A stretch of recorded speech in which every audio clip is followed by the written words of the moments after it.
Hello, bienvenue sur Poupon Code. Aujourd'hui, il s'agit d'une petite vidéo comme ça pour vous présenter un framework qui est tout nouveau dans le monde de Node.js. Voilà. Donc, c'est un framework qui s'appelle Nest.js. Nous allons passer à la présentation tout de suite. Donc, c'est un framework Node.js progressif pour créer des applications côté serveur efficaces, fiables et évolutives. Ça veut dire quoi évolutive? Ça veut dire que lorsque vous créez un nouveau serveur ou une nouvelle application côté serveur, ces applications-là sont facilement scalables. Ça veut dire que vous pouvez ajouter plus facilement de nouveaux codes à chaque fois, vous pouvez les modifier au fur et à mesure de l'évolution de votre projet. Vous savez, un code qui supporte deux utilisateurs ne peut pas être le même code qui supporte un milliard d'utilisateurs, par exemple. Donc, au fur et à mesure que votre application va grandir, il va falloir ajouter des codes, faire des modifications. Ce framework-là est un framework qui supporte effectivement ces modifications-là parce qu'il y a des frameworks souvent, c'est beaucoup plus compliqué au fur et à mesure au fur et à mesure qu'il va falloir évoluer en fait.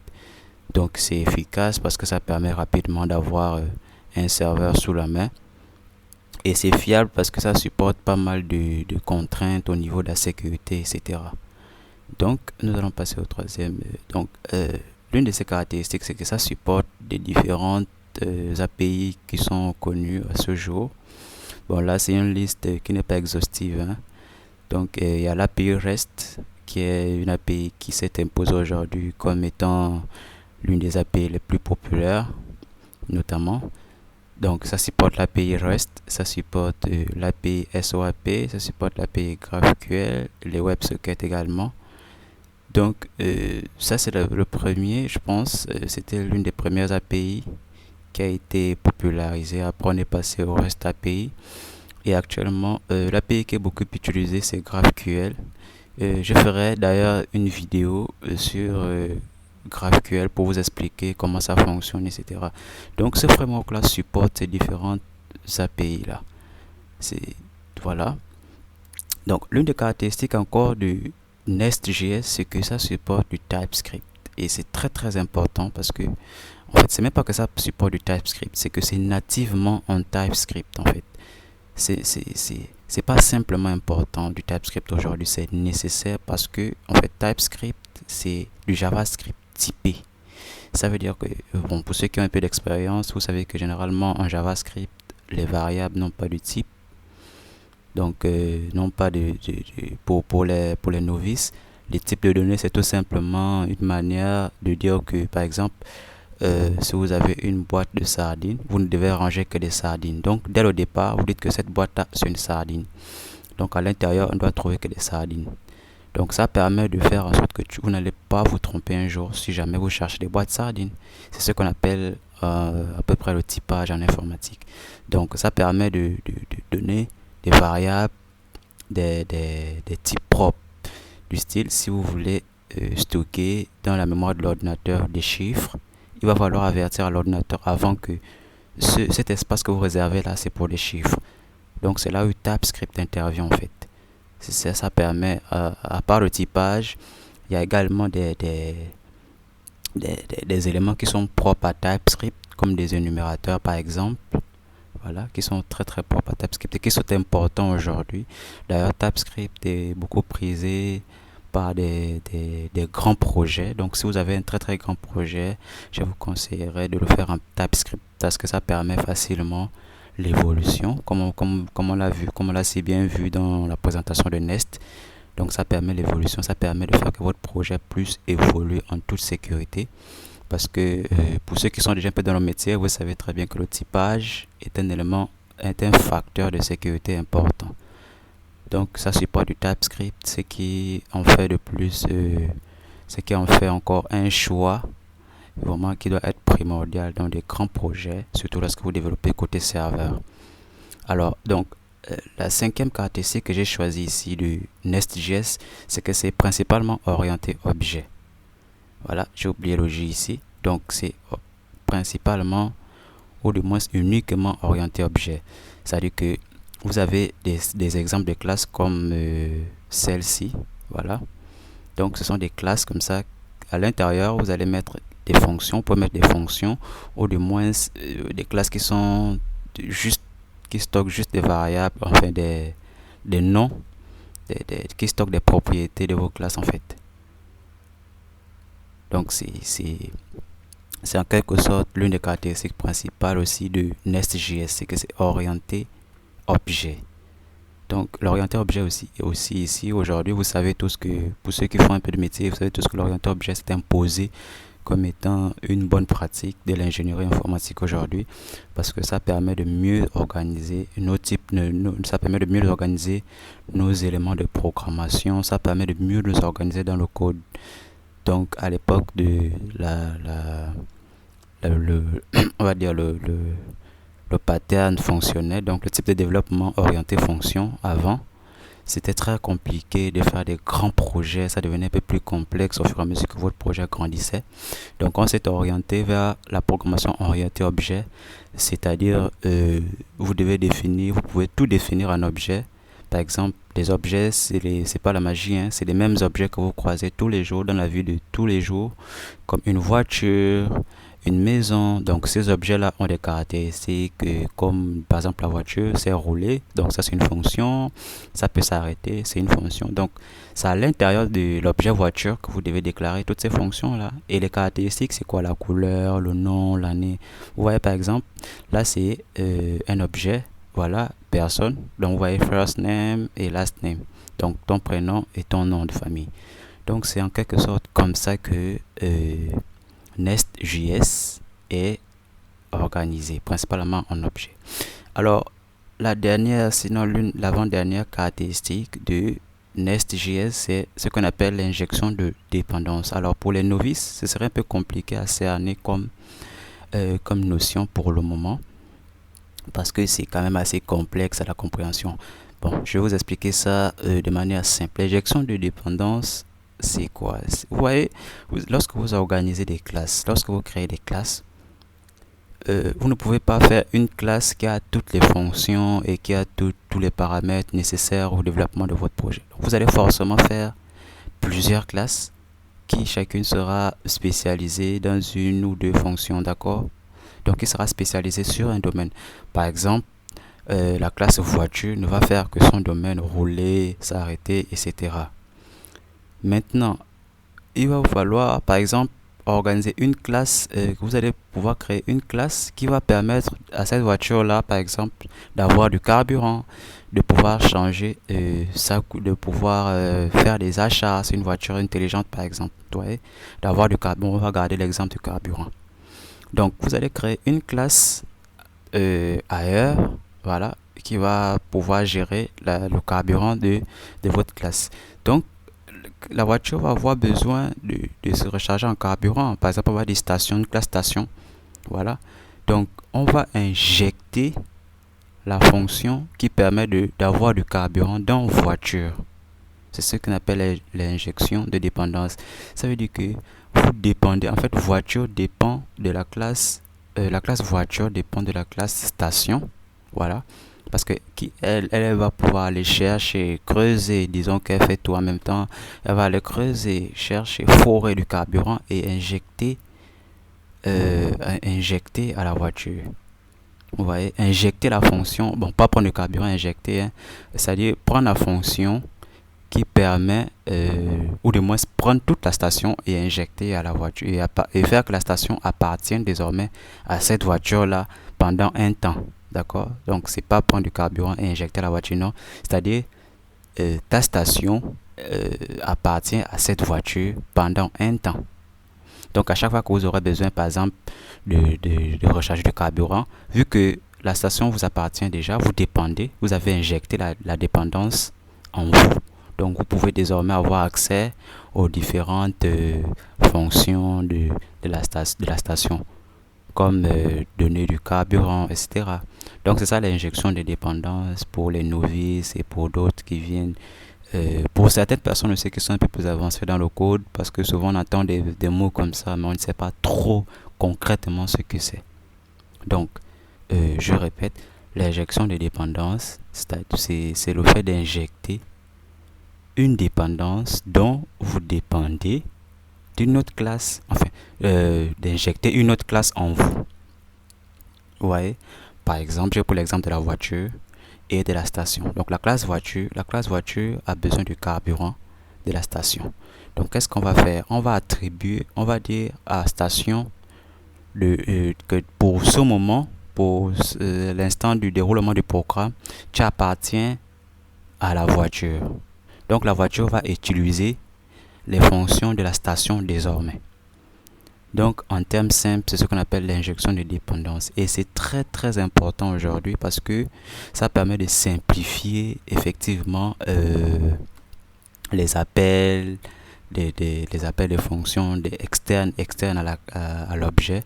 Ça permet de simplifier pas mal de choses parce que avec l'instanciation, donc c'est-à-dire la création d'un objet, voilà, c'était un peu plus compliqué parce que à chaque fois que le programme va s'exécuter, il va devoir réinstancier tout. Et si un paramètre a changé dans la classe que vous êtes en train d'instancier, il va falloir tout recommencer. Donc c'est un peu compliqué. Or ici, c'est de manière dynamique. Vous voyez? C'est-à-dire que, par exemple, la station, si la station change de propriétaire ou la station change de type de carburant, automatiquement, la voiture la voiture qui appartient va se mettre à jour. Ouais. Donc l'objet que vous appelez, si cet objet-là change, automatiquement, vous allez vous mettre à jour, vous allez prendre de nouvelles données, des nouvelles fonctions de cet objet-là aussi. C'est ça l'une des avantages de l'injection de dépendance dont Nest.js est principalement friand. Donc c'est aussi un élément très très important, une caractéristique très importante aujourd'hui dans l'ingénierie informatique. D'accord? Donc on va passer à la dernière caractéristique que j'ai trouvée ici de Next qui m'a beaucoup plu. C'est-à-dire que c'est organisé en modules. La dernière fois, je vous avais parlé des composants avec React.js, voilà. Mais aujourd'hui, côté backend, Nest.js est organisé en modules. Donc Nest.js c'est un peu un jumeau d'Angular pour ceux qui connaissent un peu. Donc c'est un jumeau d'Angular. Qu'est-ce que ça veut dire un module? Un module c'est tout simplement un dossier qui contient un certain nombre de classes ou qui contient un certain nombre de fichiers qui contient du code source spécifique à ce module-là. Ça veut dire quoi? Ça veut dire que si vous créez un module authentification, donc ce serait un dossier qui va s'appeler authentification. Dans le module, il y aura, on va dire, il y aura l'interface pour l'authentification, il y aura la classe pour l'authentification, il y aura des données et des fichiers spécifiques à l'authentification. Vous pouvez aussi créer un autre module qui est propre par exemple à un utilisateur. Vous pouvez créer le module utilisateur qui va avoir toutes les fonctions nécessaires au fonctionnement du module utilisateur. Donc, c'est organiser un module. Et aujourd'hui, c'est ça l'avantage parce que ces modules-là peuvent se connecter les uns aux autres via la sixième caractéristique ici, qui est l'injection de dépendance, effectivement, que je vous ai parlé. Donc, ces modules-là peuvent se connecter, comme vous voyez ici le logo, via l'injection de dépendance, en fait. Donc c'est très important parce que ça permet de maintenir votre code plus facilement et de facilement travailler en équipe en fait. Et même si vous êtes seul, si au fur et à mesure que votre code va grandir, vous aurez besoin d'une organisation un peu plus pointue. D'accord? Donc l'organisation en module, c'est vraiment quelque chose qui est extrêmement nécessaire dans des gros projets aujourd'hui et même dans des petits projets parce que ça permet d'avoir ce qu'on appelle les bonnes pratiques.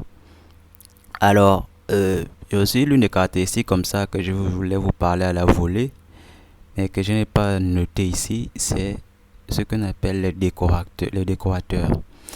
Donc, les décorateurs, c'est tout simplement ce que vous voyez ici, là, avec arrobase, isstring, c'est tout ça, on peut appeler ça un décorateur. Donc, c'est comme son nom l'indique, ça décore les classes en fait. Ça décore les classes. Quel est leur rôle est d'insérer certaines métadonnées dont la classe aura besoin. Vous voyez? Donc c'est différent d'injection de dépendance. L'injection de dépendance, c'est pour les objets. Vous voyez? Maintenant, les décorateurs, c'est principalement des données. Par exemple, si vous devez authentifier un utilisateur, si vous avez créé un lien, une page dont un utilisateur qui est authentifié peut accéder et un qui n'est pas authentifié ne peut pas accéder, quand vous allez appeler cette fonction qui gère ça, cette fonction va d'abord, vous allez d'abord passer par un décorateur qui va vous dire si vous pouvez rentrer dans la fonction ou pas. Donc c'est le décorateur qui va envoyer les données, qui va envoyer le mot d'ordre à la classe pour dire oui, cet élément-là, il est authentifié, il peut rentrer. Ça, c'est un type de décorateur. Il y a aussi d'autres types de décorateurs qui sont là pour dire que voilà, c'est l'administrateur, voilà, qui est là, qui s'est connecté, qui peut rentrer. Donc, on va essayer de créer comme ça un petit projet, par exemple, avec Nest.js pour que je vous montre à peu près comment ça fonctionne. Donc déjà, on va aller dans la classe, dans le site officiel de Nest pour voir comment créer un projet Nest.js. Donc vous tapez Nest.js. Donc je tiens bien à rappeler ceci, ce n'est pas Next.js, le framework qui est dans React, React.js et tout. C'est Nest avec S ici. Par contre, lui c'est Next avec X, d'accord? Donc vous devez bien noter ça, c'est Nest.js. Donc voici sa page, vous tapez sur Google et vous cliquez sur le premier lien ici. Donc on va aller sur la page officielle, la documentation officielle de Nest. Donc vous cliquez tout simplement sur documentation. Voilà, donc on arrive sur la page de documentation de Nest. On nous montre comment créer un petit projet de là plus facilement. D'accord? Donc c'est un framework, je le rappelle, c'est un framework Node.js. Donc ça veut dire que vous devez, pour que ça fonctionne, vous devez au préalablement installer Node.js sur votre ordinateur. Donc Node.js c'est tout simplement un logiciel, un moteur qui permet d'exécuter du JavaScript, côté serveur. D'accord? Donc c'est ça principalement. Donc c'est un framework comme je le disais.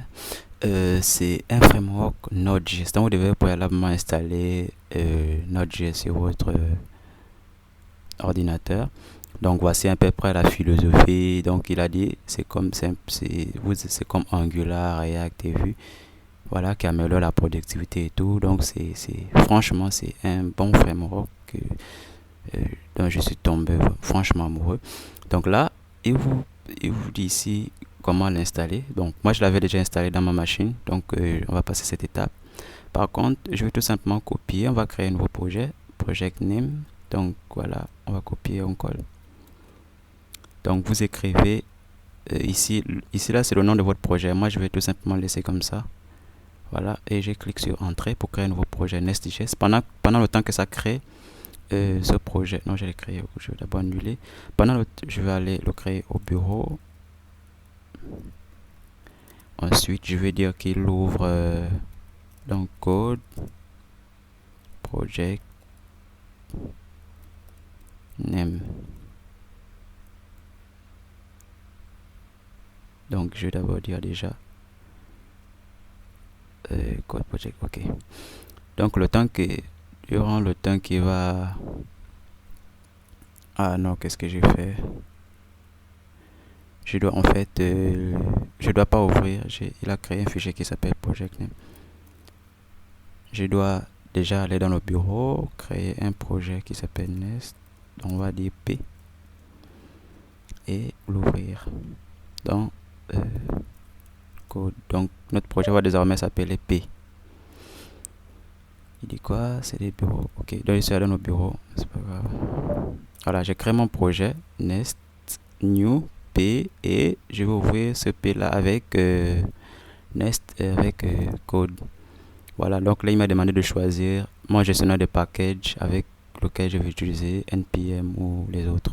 Donc moi j'ai choisi npm. Donc pendant ce temps, on va essayer de parcourir un peu la documentation. D'accord.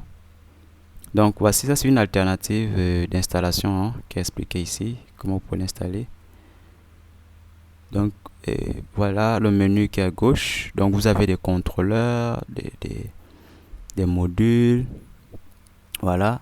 Donc comme je vous l'ai dit, vous voyez le module utilisateur, les autres modules, le module chat. Donc ce sont des modules qui sont interconnectés en fait. D'accord. Donc, ce sont des modules qui sont interconnectés. Vous avez là différentes possibilités qui sont dans que je n'ai même pas évoqué ici, qui sont dans Nest.js. Vous avez les modules de sécurité comme le CORS, authentification et l'autorisation. Donc l'autorisation, c'est tout simplement ce que je vous disais, que l'exemple que je vous ai pris avec les décorateurs qui permet d'aiguiller en fait les connexions. Ça permet de dire si telle personne peut rentrer ou pas. Donc vous avez les pipes, les gateways. C'est vraiment une documentation assez bien faite pour moi. Donc vous avez là le cache Redis qui vous montre comment vous pouvez configurer votre projet ici. Donc on va vérifier si notre projet est terminé. L'installation n'est pas encore terminée. Donc pendant ce temps, je vais attendre que l'installation termine et on se rejoint après l'installation. Ok, mesdames et messieurs, donc l'installation est à présent terminée.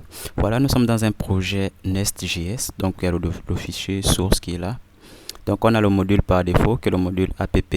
Voilà, on a les fichiers qui viennent avec donc ici, je vais tout simplement vous montrer à quoi ressemble un module en fait. Donc pour créer un module, vous rentrez tout simplement dans le terminal de votre projet et puis vous écrivez Nest, génère-moi un module. Un module, on va l'appeler exemple. On va l'appeler user. Voilà. Bon, on va dire génère-moi une ressource directement comme ça il va générer avec tout. Voilà, génère-moi la ressource user. Donc il va créer un dossier ici qui aura le nom de user avec les ressources n'existent pas. Ah ok, c'est en anglais. Donc il va créer un dossier dans le fichier, dans le dossier source qui va avoir comme nom user avec les différents fichiers et le code qui va avec. D'accord. Donc j'ai choisi yes. Donc on va vérifier. Voilà, donc le module a été installé. Je vais vous montrer à quoi ressemble à peu près un contrôleur. Donc là c'est mon module, voilà. Vous voyez, ça c'est une classe. Donc ça c'est ce qu'on appelle un décorateur autant pour moi. Donc ça c'est une classe. Voilà la classe principale du module qui permet d'entrer, d'avoir accès aux éléments du module, d'exporter les éléments du module.